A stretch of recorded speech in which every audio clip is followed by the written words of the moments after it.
Hello दोस्तों। तो कैसे हैं आप लोग? उम्मीद करता हूँ अच्छे होंगे।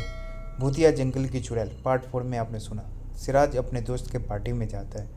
वहाँ एक पीर बाबा मिलते हैं जो सिराज की वाइफ मरियम के बारे में कुछ ऐसा बात बताते हैं जिससे सिराज नाराज़ हो जाता है और पीर बाबा को खरी खोटी सुना के बाहर आ जाता है।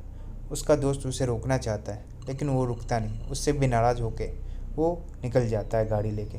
अब आगे सिराज। मैंने फिर वहाँ से गाड़ी स्टार्ट करी और वहाँ से बहुत तेज़ी से निकल गया। गाड़ी चलाते समय मेरा दिमाग बिल्कुल शून्य था। मैंने इन बातों पर यकीन नहीं करता था, पर मेरे दिमाग में सिर्फ और सिर्फ एक ही बात आ रही थी। ये बातें पीर बाबा को कैसे पता चली, कुछ भी समझ में नहीं आ रहा था। और मुझे पीर बाबा पर बहुत गुस्सा भी आ रहा था और उससे ज़्यादा गुस्सा मुझे अपने दोस्त पे आ रहा था। फिर वो भी पीर बाबा की बातों में सही मान रहा था, लेकिन जो कुछ भी था मेरे दिल में एक शक तो भर ही गया था। मेरा दिमाग पीर बाबा की किसी भी बात को मानने के लिए तैयार नहीं था। मेरा दिल कहीं न कहीं उनकी बात को थोड़ा बहुत सही मान कर चल रहा था। फिर मैंने अपने दिमाग को एक झटका दिया और सोचा, ऐसे वैसे बाबाओं की बात पर यकीन नहीं करना चाहिए। ये सारी बातें सोच सोच के कब घर आ गया मुझे पता ही नहीं चला। सबसे पहले अम्मी ने मुझे टोका, क्या बात है, तुम इतनी जल्दी कैसे आ गए? तुम तो कह के गए थे कि कल आओगे, मगर तुम तो बहुत जल्दी आ गए। मैंने अम्मी से कहा, हाँ वो क्या है कि मेरी तबीयत सही नहीं है। अम्मी ये सुनकर बहुत फिक्रमंद हो गई। उन्होंने बड़े प्यार से मुझसे पूछा, क्या हुआ, तुम सही सलामत तो हो? मैंने कहा, कुछ नहीं मेरी जान, बस थोड़ी बहुत थकावट थी, मैं आराम करना चाहता हूँ। और ये कहकर अपने कमरे की तरफ चला गया। जब मैंने दरवाज़ा खोला तो मरियम बच्चों को खिला रही थी और वो मुझे देखकर कहने लगी, क्या हुआ, तुम इतनी जल्दी कैसे आ गए? मैंने उससे बहाना बना दिया, कुछ नहीं, थकावट थी, तुम्हारे बगैर मेरा मन नहीं लग रहा था, इसलिए मैं चला आया। उसने मुझसे पूछा, क्या अब भी तुम मुझसे नाराज़ हो? मैंने कहा, नहीं मरियम, ऐसी कोई बात नहीं है, बस मुझे नींद आ रही है। उसने मुस्कुराकर कहा, ठीक है, सो जाओ, वैसे भी रात तो होने ही वाली है, अच्छी नींद लेना, सुबह फ्रेश होकर उठना। और मैं चुपचाप लेट गया, मगर नींद मेरी आंखों से कोसों दूर जा चुकी थी। मैं सिर्फ और सिर्फ बाबा की बातें सोच रहा था। उनके वो बोल, रात में कभी देखना तुम्हारी बीवी तुम्हारे पास होती है या नहीं। उनकी एक बात मुझे बहुत ही ज़्यादा टेंशन दे रही थी कि तुम्हें जंगल के दाहिने तरफ के रास्ते पर नहीं जाना चाहिए था। मैंने सोने का नाटक किया, मगर हकीकत में जग रहा था। रात को कमरे में मरियम आई और मेरे पास आकर लेट गई। उसने मुझे 2-3 बार आवाज़ दी, मतलब उठाने की कोशिश करी खाना खाने के लिए, मगर मैंने इतनी गहरी नींद का नाटक किया, वो समझ गई कि लगता है मैं बहुत गहरी नींद में सो रहा हूँ, मगर ऐसा नहीं था। मैं जाग रहा था। थोड़ी ही देर बाद रात के 11 बज गए। मरियम और मेरे बच्चे मेरे दोनों बगल में सो रहे थे, मगर मैं जाग रहा था। मैं सोच रहा था, देखता हूँ कि पीर बाबा की बातों में कितनी सच्चाई है। मगर उनकी बात झूठ निकली तो गांव जाकर सबसे पहले पीर बाबा का दिमाग ठिकाने लगाऊंगा। मुझे इंतज़ार करते करते रात के 3 बज गए, मगर मैंने सोने का नाटक जारी रखा और बार बार मरियम को देखा। मरियम बहुत गहरी नींद में सो रही थी। फिर मैंने सोचा कि लगता है मैं पागल हो गया हूँ, अपने ही बीवी पर शक करने लगा हूँ। क्या मेरी बीवी कोई भूत है? फिर मुझे प्यास लगने लगी। मैं पानी लेने के लिए अपने ही कमरे में जो फ्रिज रखा था उठा और वहाँ से एक बोतल पानी निकाली और पानी पीने लगा। पानी पीने के बाद मैं अपने बिस्तर पर गया। अपने बिस्तर पर जाकर अब मैं सोने का इरादा कर लिया था। नींद की वादियों में जाने ही वाला था कि मैंने अपने बगल में लेटी मरियम को देखा। मेरी हैरत का कोई ठिकाना नहीं था। वहाँ पर मरियम मौजूद नहीं थी। कहाँ गई? अभी 2 मिनट पहले तो मेरे पास ही लेटी हुई थी। जनवरी की ठंड है, मेरे माथे पर पसीना आ गया। फिर मैंने सोचा शायद बाथरूम गई हो। पानी पीने में व्यस्त था, शायद मेरा ध्यान नहीं गया। मैंने सबसे पहले जाकर बाथरूम चेक करा, लेकिन वहाँ पर कोई नहीं थी। फिर मैंने सोचा कहीं ऐसा तो नहीं। थोड़ी घबराहट हो रही थी, उसको बाहर की तरफ शायद निकल गई हो, क्योंकि वो कभी कभी ऐसा करती थी। हमारी कोठी में जो लॉन था, जो गार्डन था, वहाँ पर टहलने चली जाती थी, मगर दरवाजे के बाहर नहीं जाती थी। मैंने जाकर गार्डन चेक की, मगर वहाँ भी कोई नहीं था। मैं ये देखकर घबरा गया।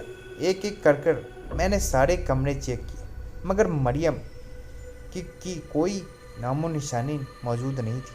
मैं बहुत परेशान हो गया और परेशान होकर मैं अपने कमरे में चला गया, लेकिन मेरी हैरत का ठिकाना नहीं रहा। मरियम सो रही थी। मुझे अपने आंखों पर यकीन नहीं हुआ। ऐसे कैसे हो सकता है? अभी कुछ देर पहले मरियम यहाँ पर तो थी नहीं। मैंने पूरा घर चेक कर दिया था और पूरे होश हवास में किया था। फिर ये सब क्या था? मैंने मरियम को गौर से देखा तो बड़े ही इत्मीनान से सो रही थी। आज मुझे पहली बार कुछ डर सा महसूस हुआ। फिर मैंने सोचा हो सकता है मैंने पीर बाबा की बातों को कुछ ज़्यादा ही दिमाग पर ले लिया। सुबह मरियम से खुद पूछ लूँगा। मगर मुझे नींद नहीं आ रही थी। मगर कहते हैं ना कि नींद को जब आना होता है तो वो कांटों में भी आ जाती है। मेरी आँख सुबह 11 बजे खुली। मरियम मुझे गुड मॉर्निंग बोला और कहा, क्या बात है, आज ऑफिस नहीं जाना है? आज शहर नहीं जाना है तुम्हें? क्योंकि मेरा ऑफिस शहर में था और शहर यहाँ से कुछ ही दूर पर था। कार से मुझे वहाँ पहुँचने में 30 मिनट लगते थे। मैंने मरियम से कहा, नहीं, आज मेरा मूड नहीं है। मरियम ने मुझे देखकर कहा, क्या बात है अमन, जब से तुम अपने दोस्त के घर से आए हो तब से कुछ बदले बदले लग रहे हो। अगर कोई परेशानी है तुम मुझे बता सकते हो। मैंने उसकी बात सुनकर तुरंत उससे कहा, कल रात तुम कहाँ थी? यह सुनकर एकदम वो चौंक गई। उसे ऐसी बात की उम्मीद नहीं थी। उसने मुझसे कहा, मैं तो यहीं थी। लगता है तुम्हें कोई गलतफहमी हुई है। और वैसे भी कल रात में तुम थक गए थे, हो सकता है तुम्हें कोई सपना देखा हो। मैंने उससे कहा, नहीं, मैं कल पूरी रात नहीं सोया, मुझे नींद ही नहीं आ रही थी। मैंने खुद देखा तुम अपने बिस्तर पर नहीं थी। मैंने पूरा घर चेक किया, तुम कहीं नहीं थी। उसने मेरी तरफ गौर से देखा और मुस्कुराने लगी। कहा, लेकिन मैं तुम्हारे लिए चाय लेकर आती हूँ और साथ में एक डिस्प्रिन की गोली भी तुम्हारे सर दर्द के लिए लाती हूँ। और तुम्हारा दिमाग खराब हो गया है, लगता है तुम ख्यालों के दुनिया में पहुँच गए हो। ये कहकर बाहर चली गई। उसने मेरी बात का कोई जवाब नहीं दिया। फिर मैंने ज़्यादा फोर्स नहीं किया, क्योंकि मैं जानता था अगर उसे नहीं बताना हो वो नहीं बताएगी। फिर किसी दिन इस मामले पर बातचीत कर लेंगे। अब जनवरी लग चुकी थी, ठंड बहुत ज़्यादा थी।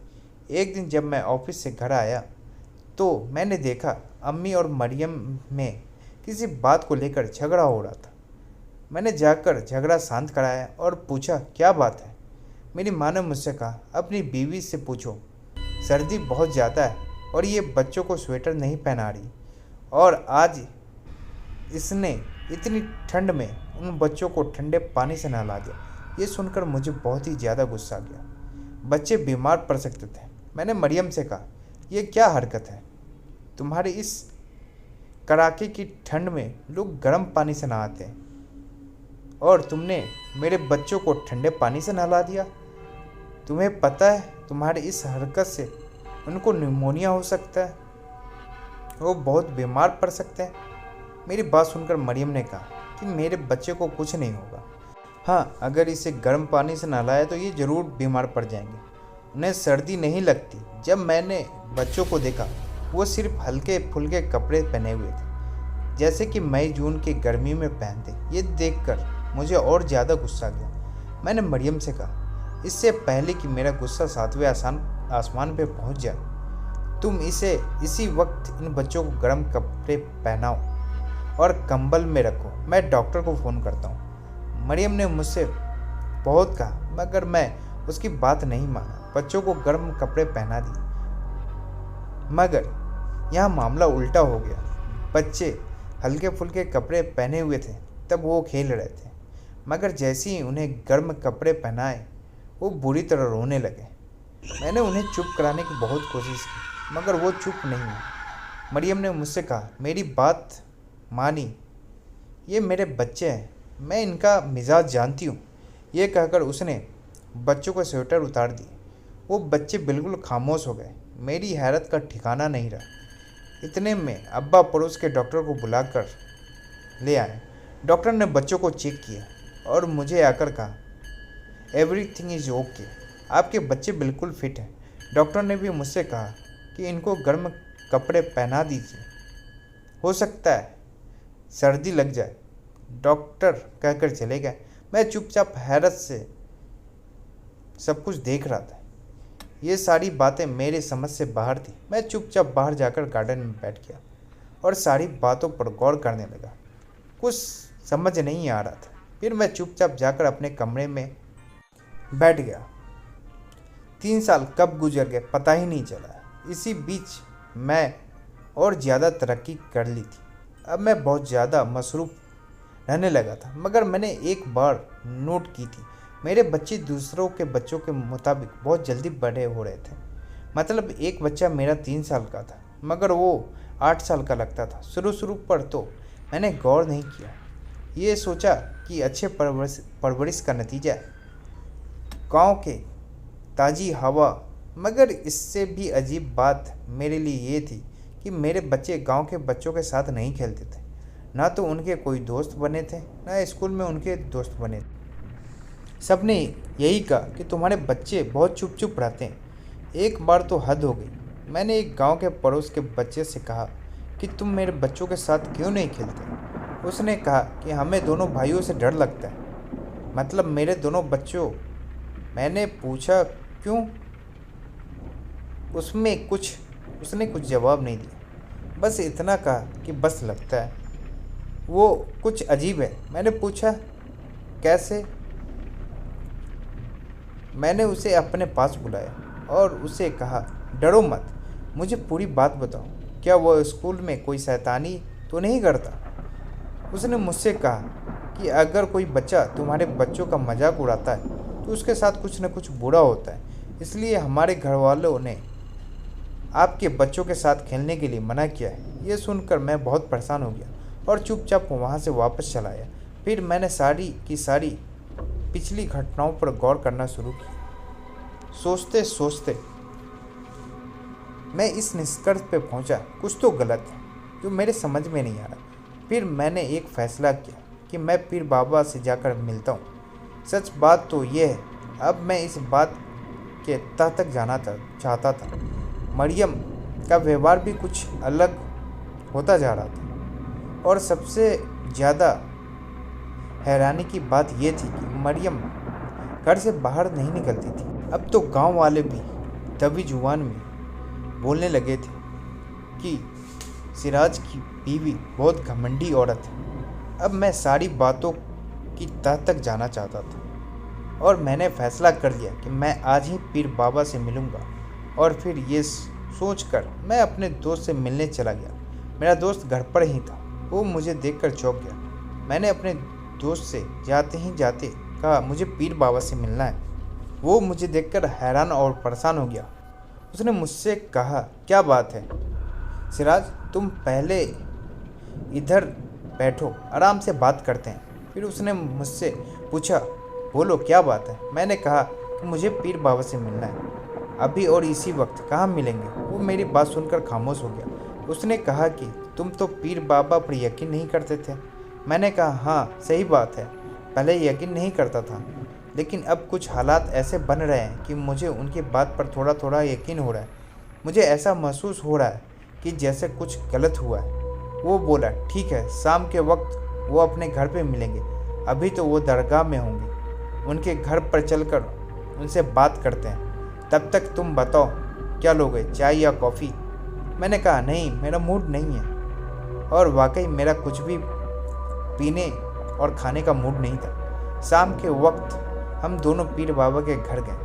पीर बाबा अपने कमरे में ही बैठे हुए थे। उन्होंने हमें देखकर सलाम किया और हमारा स्वागत बड़ी गर्मजोशी से किया और मुझे देखकर मुस्कुराने लगे और कहने लगे, क्यों मियाँ, आखिरकार तुम्हें हमारे पास आना ही पड़ा। मैं कुछ कहने ही वाला था कि उन्होंने कहा, बैठ जाओ, पहले कुछ खा पी लो। तुम्हारी शक्ल देखकर लग रहा है जैसे तुमने सुबह से कुछ नहीं खाया। परेशानी चेहरे पर साफ साफ दिखाई दे रही। फिर पीर बाबा ने हमारे सामने खाना लगवा दिया और मुझसे कहा, आराम से खाओ। हम लोगों ने खाना खाया। फिर पीर बाबा ने हमारे लिए चाय मंगवाई और मैं चाय की चुस्कियाँ लेने लगा। फिर मैंने पीर बाबा से कहा, पिछली मुलाकात में मैंने आपकी बात पर गौर नहीं किया था। पीर बाबा ने मुझे खामोश रहने का हुक्म दिया। थोड़ी देर के लिए कमरे में सन्नाटा छा गया। फिर पीर बाबा ने मुझसे कहा, मैंने तुमसे कहा था कि रात के वक्त तुम्हारी बीवी कमरे में मौजूद होती है कि नहीं। तुम सारी बातें मुझे तफसील से बताओ। मैं उनको बताने लगा, ठीक है। फिर रात में अचानक मरियम गायब हो गई। फिर क्या हुआ? उन्होंने बीच में मुझे रोक दिया। मुझे कहा, मुझे वो बातें बताओ जो तुमने आज तक किसी को नहीं बताई। मैंने फिर पीर बाबा से कहा, मैं कुछ समझा नहीं। उन्होंने कहा, तुम्हारी शादी, तुम्हारी मुलाकात कैसे हुई, कब हुई, मुझे ये सारी बात जाननी है। मुझसे कुछ भी छुपाना मत। फिर मैंने उन्हें बताना शुरू कर दिया, कैसे मैं ट्यूशन पढ़ने जाता था और कैसे मैंने गांव के दाहिने तरफ का जंगल का रास्ता चुना ट्यूशन जाने के लिए।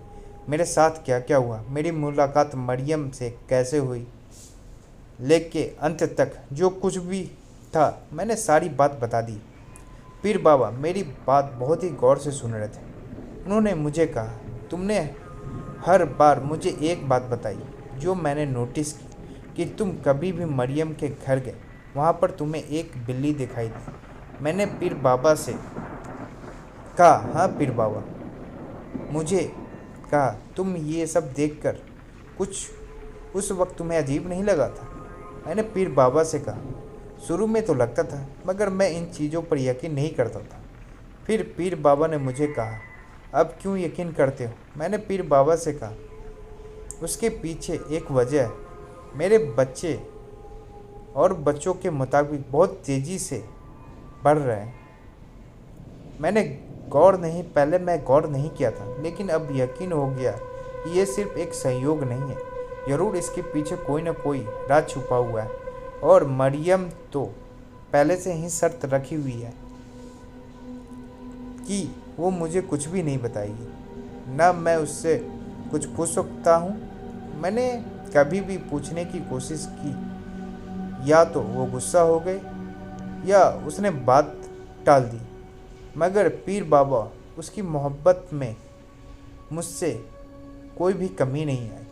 वो मुझे आज भी उतनी ही मोहब्बत करती है जितना वो शादी से पहले करती थी। पीर बाबा ने मुझसे कहा, यह हकीकत बात है कि वो लड़की तुमसे बहुत मोहब्बत करती है। अगर वो तुमसे मोहब्बत नहीं करती होती तो यकीन मानो तुम उस जंगल में जिंदा वापस नहीं आते। उस जंगल में, उस सुनसान रास्ते में आज तक कोई भी गया वापस नहीं आया। तुम पहले ऐसे आदमी हो जो वहाँ से वापस आए हो।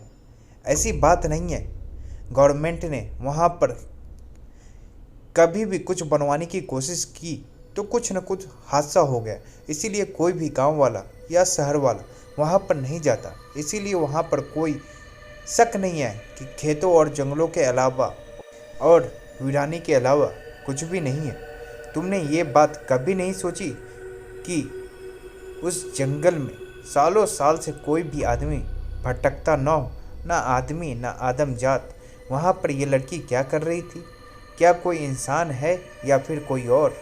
मैं पीर बाबा की बात बहुत गौर से सुन रहा था। मैंने पीर बाबा से कहा, आप कहना क्या चाहते हैं? पीर बाबा ने कहा, तुम अभी अपने घर जाओ, 2 दिन बाद मैं तुम्हारे घर पे आऊँगा, वही सारे मसले हल हो जाएंगे। मुझे कुछ तैयारी करनी होगी, उसके बाद ही मैं तुम्हारे घर पे आऊँगा और उसमें मुझे 2 दिन का वक्त चाहिए। और हाँ, तुम्हें अपनी बीवी पर अब इस बात का प्रेशर बनाना होगा कि उसके अब्बा कहाँ हैं।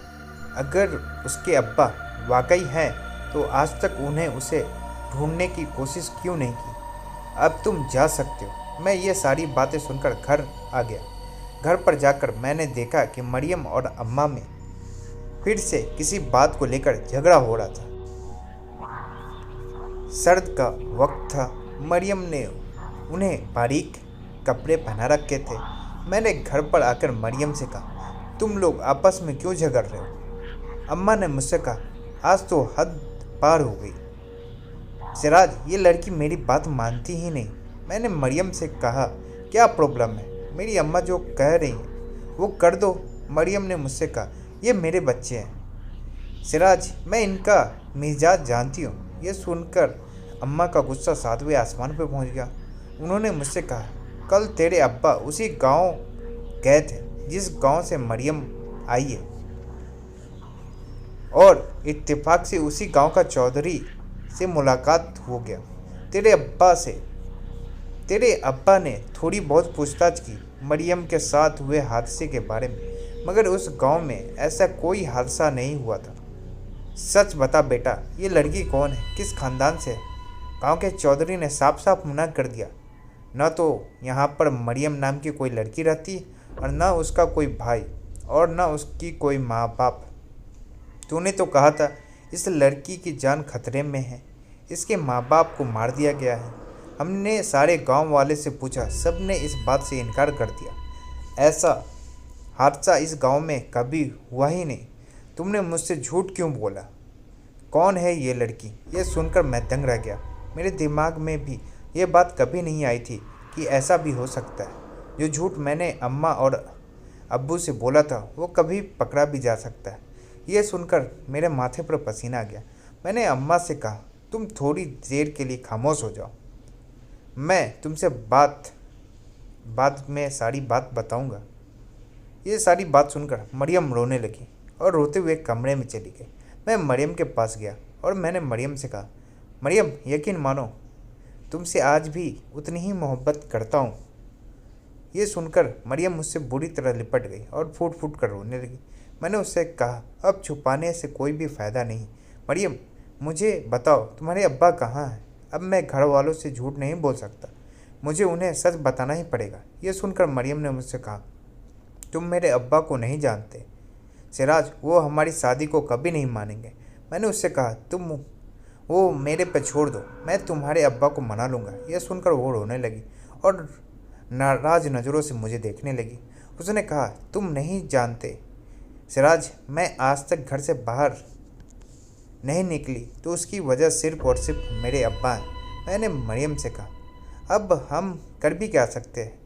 हमने जो झूठ घर वालों से बोला था, घर वालों को हमारी झूठ का पता चल गया है, उन्हें सच का पता लग गया है। आपने बताना ही पड़ेगा। रात भर हम लोग में इस बात पर झगड़ा होता रहा और इस बात को 2 दिन बीत गए। इसी बीच हमारे घर पर पीर बाबा आ गए। उन्होंने मरियम को देखा। मरियम ने उन्हें देखकर सलाम किया और चुपचाप अपने कमरे में चली गई। फिर पीर बाबा मेरे माँ बाप से बात करने लगे, पर उन्होंने कुछ अभी तक बताया नहीं था। फिर मेरी माँ मेरे कमरे में आई और कहने लगी, हमें सब पता लग गया है कि ये लड़की तुम्हें उस जंगल के सुनसान रास्ते पर जो घर बना है वहाँ मिली थी। उसका बाप इसके लिए परेशान होगा। हमें आज ही इसके घर पर जाना होगा, ऐसा पीर बाबा ने कहा। मैंने ये बात मरियम को बताई। मरियम ने मुझसे बहुत जिद की, मगर मैंने उसकी बात नहीं मानी। उसने मुझे अपनी शर्तों का हवाला भी दिया, मगर मैंने उससे कहा, यह सब बात पुरानी हो चुकी है मरियम, घर वालों को हमारी हकीकत पता लग चुकी है, मुझे तुम्हारे अब्बा से मिलना ही पड़ेगा। उसने कहा, ठीक है, एक बात मेरी और मान लो, आज नहीं कल चलेंगे। आज रात तुम कम से कम मेरे साथ रह लो। ये बात सुनकर मैं चौंक गया, उसे गले लगा लिया। मैंने उससे कहा, घबराओ मत, मैं तुम्हारे अब्बा को मना लूँगा, ऐसा कुछ नहीं होगा जैसा तुम सोच रही हो। और उस रात मरियम ने मुझसे बहुत प्यार किया, बल्कि ऐसा कह सकते हो कि टूट कर प्यार किया। पूरी रात वो मुझे चूमती रही। कभी वो प्यार करते करते रोने लगती, जैसे कि आज की रात के बाद वो मुझे कभी मिलेगी ही नहीं। मगर मैंने इस बात पर ज़्यादा ध्यान नहीं दिया। दूसरे दिन हम लोग ये तय हुआ कि मैं मरियम और मेरे बाप और पीर बाबा मेरे साथ चलेंगे। मरियम ने फिर मुझसे कहा, एक बार और सोच लो हमारा। उसने मुझे फिर दोबारा मिन्नतें करनी शुरू कर दी, मगर मैंने उसकी एक बात भी नहीं मानी। मैंने उससे कहा, घबराओ मत, शाम तक हम लोग आ जाएंगे। फिर उसने हथियार डाल दिए और हम लोग उस रास्ते की तरफ चल दिए। वह रास्ता गांव के दाहिने तरफ जंगल का सुनसान रास्ता। मैंने महसूस किया कि जैसे जैसे उसका घर करीब आता जा रहा था, उसके चेहरे पे मायूसी बढ़ती जा रही थी। मैंने आसपास देखना शुरू किया और फिर से वही यादें मेरे तस्वुर में आ गई। किस तरह मैं इस रास्ते से पहली बार ट्यूशन पढ़ने गया, किस तरह मेरी मुलाकात मरियम से हुई, वगैरह वगैरह। ये सोचते सोचते मरियम का घर आ गया। मैंने जब उसके घर के दूर से देखा, वो बिल्कुल भी नहीं बदला था। जैसे सालों पहले था वैसे ही आज भी था। उसके घर का दरवाज़ा बंद था। मैंने मरियम से कहा कि चलो चलते हैं, आवाज़ लगाते हैं, तुम्हारे अब्बा हो सकते हैं वो घर पर ही मौजूद हो। मरियम ने मुझसे कहा, सिराज रुक जाओ, पहले मैं घर के अंदर जाती हूँ। अगर मेरे अब्बा मुझसे नाराज़ होंगे तो मैं उन्हें मना लूँगी। कहीं ऐसा ना हो कि तुम्हारे आवाज़ लगाने से वो बाहर आ जाए और कुछ अनहोनी हो जाए। मैंने पीर बाबा को देखा, उन्होंने हाँ में सिर हिलाया। फिर मरियम ने अपने अब्बा को 2-3 बार आवाज़ लगाई, पर अंदर से कोई आवाज़ नहीं आई। जब उसने दरवाज़ा हल्का सा खटखटाया और थोड़ा सा जोर लगाया, दरवाज़ा खुल गया। अपने घर के अंदर चली गई और जाने से पहले उसने पलटकर मुझे देखा, नाराज़ नज़रों से मुझे देखा। जब वो नाराज़ होती थी तब इसी तरह मुझे देखती थी। करीब थोड़ी देर तक उसने मुझे देखा जी भर के, फिर वो अंदर चली गई और हम लोग सब बाहर इंतज़ार करने लगे। धीरे धीरे वक्त बीतने लगा, बहुत देर हो गई।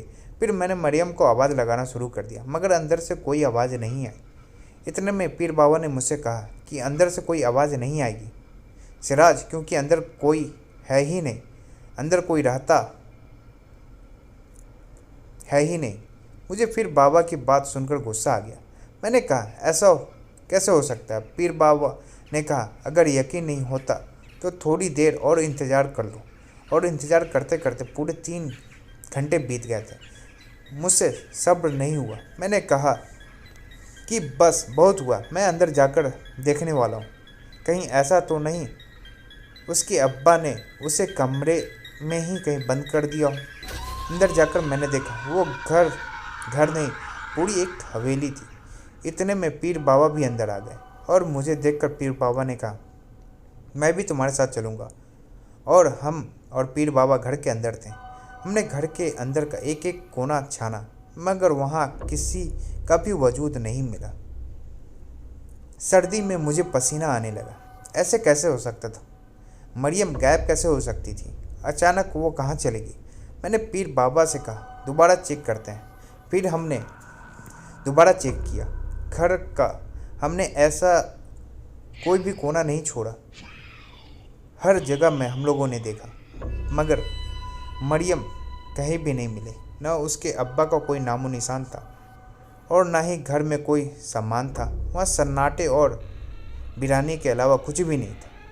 थक कर बाहर निकल आया और अपना सर पकड़ कर बैठ गया। फिर इतने में वही हुआ जो मेरे साथ होता है। घर के अंदर से एक बिल्ली निकली, वही बिल्ली जो पहले आया करती थी। मुझे बड़ी हैरत थी कि अभी अंदर जाकर हम लोगों ने एक एक कोना देखा था, तब कोई नहीं था। फिर मैं बिल्ली को गौर से देखने लगा। बिल्ली मुझे गौर से देखने लगी। हम दोनों एक दूसरे को गौर से देखने लगे। अचानक मेरे दिमाग में शदीद झटका लगा। उस बिल्ली की आंखें हूबहू मरियम की तरह थी। वो बिल्ली मुझे नाराज़ नज़रों से घूर रही थी। खुदा की कसम, उसके घूरने का अंदाज बिल्कुल हूबहू वैसा ही था जैसे मरियम मुझे नाराज़ हो जाती तो वो मुझे इसी अंदाज से घूरा करती थी। गुस्से में मरियम की आंखें वैसी ही हो जाती थी जैसे इस वक्त बिल्ली की थी। ये देखकर मेरे रोंगटे खड़े हो गए। फिर उस बिल्ली ने पीर बाबा को देखा। वो उन्हें देखकर गुर्राने लगी। फिर वो बिल्ली मुझे देखने लगी और अब की बार उसकी आंखों में मायूसी थी। खुदा की कसम, उस बिल्ली का देखने का अंदाज हूबहू बिल्कुल मरियम की तरह था। फिर वो खिड़की पर चढ़ी और अंदर चली गई। इतने में तेज़ हवाएं चलने लगी, बहुत तेज़ बारिश होने लगी और अजीब अजीब सी आवाज़ें जंगल में आने लगी। फिर पीर बाबा ने कहा, जितनी जल्दी हो सके यहाँ से चलो। मैंने कहा, पीर बाबा, मरियम। पीर बाबा ने कहा, सब बताऊंगा, तुम पहले फिलहाल अपनी जान बचानी होगी, तो चलो यहाँ से। पीर बाबा कुछ आयतें पढ़ते रहे और हम लोग वहाँ से बहुत तेज़ी से चल दिए। जैसे ही हम अपने घर आए तब हमने देखा कि अम्मा बहुत ही ज़्यादा परेशान थी और टहल रही थी, हाथ मलते हुए, जैसे ही उन्हें हमारा ही इंतज़ार था। मैंने अम्मा से कहा, अम्मा क्या हुआ? जैसे ही तुम लोग यहाँ से निकले दोनों बच्चे बुरी तरह रोने लगे। मैंने उन्हें गर्म कपड़े पहना दिए तो वो और ज़्यादा फुट फुट कर रोने लगे। अम्मा ने मुझसे पूछा, मरियम कहाँ है? इतने में पीर बाबू बोले, बच्चे कहाँ हैं? अम्मा ने कहा, अंदर है, रो रहे हैं, चुप होने का नाम नहीं ले रहे। मैंने बहुत चुप कराया मगर वो चुप नहीं हो रहे। पीर बाबा बड़ी तेज़ी से अंदर चले गए, कुरान की आयत पढ़ते रहे। मैंने देखा कि मेरे बच्चे दहाड़े मार मार कर बुरी तरह रो रहे थे, जैसे कि उन्हें अंदर से कोई बहुत ज़्यादा तकलीफ़ हो रही। फिर पीर बाबा ने मुझे देखकर कहा कि ये बच्चे नहीं बचेंगे। उनका इतना ही कहना था कि दोनों बच्चे मेरी आंखों के सामने दम तोड़ दिए। मैं सदमे में था और मैं ये देखकर फूट फूट कर रोने लगा। मैंने पीर बाबा से कहा, बच्चे, मेरे बच्चे। पीर बाबा ने कहा, चुप हो जाओ, मैं तुम्हें सब बताता हूँ। फिर उन्होंने मेरे बाप से कहा, जितनी जल्दी से जल्दी हो सके इन बच्चों को दफना दो। फिर ऐसा ही हुआ, हम लोगों ने बच्चों को दफना दिया। फिर रात में पीर बाबा ने हम सबको बुलाया। मैं बहुत ही गम और अफसोस में था। पीर बाबा ने मुझे देखकर कहा, जानते हो तुम्हारी बीवी कौन थी? नहीं जानते ना, मैं बताता हूँ। तुम्हारी बीवी दरअसल इंसानों में से नहीं थी, वो जिन्नातों में से थी। तुमने वहाँ पर एक बिल्ली देखी, यहाँ तक कि आज भी जब वो बिल्ली तुमने देखी तो मुझे बताओ तुम्हें उस वक्त क्या महसूस हुआ? मैंने पीर बाबा से कहा कि पीर बाबा, उस बिल्ली की आंखें बिल्कुल मरियम की तरह थी, उसको देखने का अंदाज बिल्कुल मरियम की तरह था। पीर बाबा ने मुझसे कहा, सच यही है कि मरियम एक जिन्नात थी और तुम्हारे बच्चे भी आज नहीं तो कल वो मर ही जाते, क्योंकि मरियम जिन्नातों में से थी और तुम इंसानों में, और इंसानों और जिन्नातों का कोई मेल नहीं। वो बच्चे न पूरे इंसान थे और न ही जिन्नात, और अगर बच भी जाते तो आगे जाकर वो दुनिया के लिए और ज़्यादा खतरनाक हो जाते। हमारी दुनिया वाले उन बच्चों को कभी स्वीकार नहीं करते, क्योंकि उन्हें इंसानों का असर भी था और जिन्नातों का भी। और तुम नहीं जानते बेटा, ये लोग बहुत गुस्से वाले होते हैं। जब उन्हें गुस्सा आ जाए तब ये कुछ नहीं देखते, वो आँख के बने हैं और हम मिट्टी के। तुम खुश नसीब हो सिराज कि मरियम तुमसे बहुत ज़्यादा मोहब्बत करती थी। आज तक वो अपने घर से बाहर इसलिए नहीं निकली, उसकी एक वजह थी। जब भी कोई जिन्नात कौम से लापता हो जाता है तो वो उसकी तलाश करने लगते हैं। उसने अपने घर में ही, अगर सही कहा जाए तो उसने घर में ही एक दायरा बना रखा था, इसलिए वो लोग उसे आज तक कभी ढूंढ नहीं पाए। जिस दिन वो लोग उसे ढूंढने में कामयाब हो जाते वो तुम्हें मार देते, तुम्हारा पूरा ख़ानदान तबाह कर देते। अब घबराओ मत, अब मरियम यहाँ कभी नहीं आएगी। वो यहाँ पर सिर्फ़ और सिर्फ इसलिए आ गई क्योंकि तुम उसको यहाँ पर लेकर आए थे। इसका मतलब यह है, जहाँ मरियम का घर था वो उनकी दुनिया थी और तुमने उनकी दुनिया में प्रवेश कर लिया था। जब तक तुम उसे अपने साथ आने की इजाज़त नहीं देते वो यहाँ कभी नहीं आ सकती, क्योंकि इन लोगों का भी एक दायरा होता है बेटा, और वो भी एक दायरे में थी। उनकी दुनिया अलग है और हमारी दुनिया अलग है। हमारी और उनकी दुनिया में एक प्रकार का दायरा है। तुमने जंगल में जाकर उस दायरे को तोड़ दिया और तुम्हारी मुलाकात उस बिल्ली से हो गई। दरअसल वो कोई बिल्ली नहीं थी, मरियम ही बिल्ली की शक्ल में थी, और तुमने उसके ही घर में जाकर आवाज़ दिया, उससे पानी मांग लिया और उसने तुम्हें पानी नहीं ठंडा दूध दिया। हमारी और उसकी दुनिया का दायरा उसी वक्त टूट गया था जिस वक्त तुमने वो दूध पिया था। और ये बात भी सच है, अगर तुम वो दूध नहीं पीते तो उस दिन वहाँ से जिंदा वापस नहीं आ पाते। ये बात सच है कि वो तुमसे सच्ची मोहब्बत करती थी, इसलिए तुम आज तक जिंदा रहे और तुम्हारे घर वाले सही सलामत रहे। मगर बेटा, आखिर वो थी तो एक जिन्नात थी, तुम्हारा कोई जोर नहीं था। तुम्हें अपनी माँ की बात को मानना चाहिए था, तो मैं उस जंगल की तरफ नहीं जाना चाहिए था। तुम जब पहली बार मेरे पास आए थे तब मैंने अपने इल्म से ये बात पता कर ली थी कि तुम्हारे साथ जो औरत रह रही है वो कोई इंसान नहीं, जिन्नात थी। ये सुनकर मेरे पूरे तरीके से रोंगटे खड़े हो गए। अभी भी जंगल का नज़ारा मेरे आंखों के सामने था। मैं समझ नहीं पा रहा था मेरे साथ जो कुछ भी हुआ सच था या झूठ था, मगर वो 100% सच था, क्योंकि मैंने उस बिल्ली को बहुत गौर से देखा था। फिर मैंने पीर बाबा से पूछा, पीर बाबा, जो बिल्ली मुझे दिखाई दी थी, क्या वो बिल्ली मरियम ही थी? पीर बाबा ने कहा, हाँ, वो मरियम ही थी। तुमने देखा नहीं था जब तुम उससे यानी मरियम से मिलने जाते थे तो सबसे पहले बाहर तुम्हें वो बिल्ली ही मिलती थी और बिल्ली के अंदर जाने से पहले कोई आवाज़ नहीं आती थी। बिल्ली जब घर के अंदर जाती थी तब मरियम घर के बाहर निकलती थी।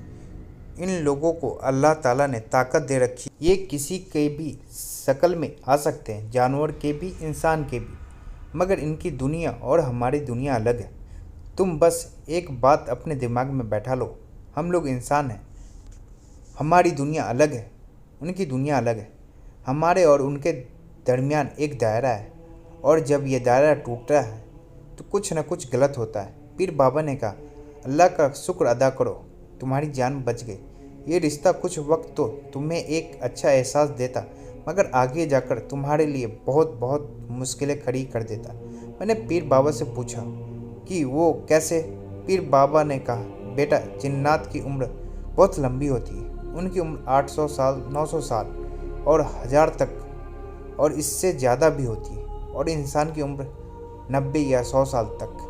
तुम जब बूढ़े हो जाते और बहुत बूढ़े हो जाते, मरियम तब भी जवान ही रहती। इसलिए मैंने तुमसे कहा, उनकी दुनिया और हमारी दुनिया अलग है। फिर वक्त बीतता चला गया, मेरे घर वाले फिर मेरी शादी के लिए जिद करने लगे और मेरी उम्र 40 साल की हो गई। फिर मेरी अम्मी बहुत ही बूढ़ी हो गई थी।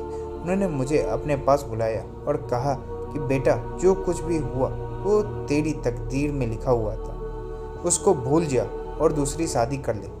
मैं न चाहते हुए भी हामी भर दी और दूसरी शादी कर ली। दूसरी बीबी भी बहुत खूबसूरत थी, वो मुझसे बहुत प्यार करती थी। फिर वक्त बीतता चला गया और इसी बीच हमारे 2 बच्चे हुए, दोनों जुड़वा।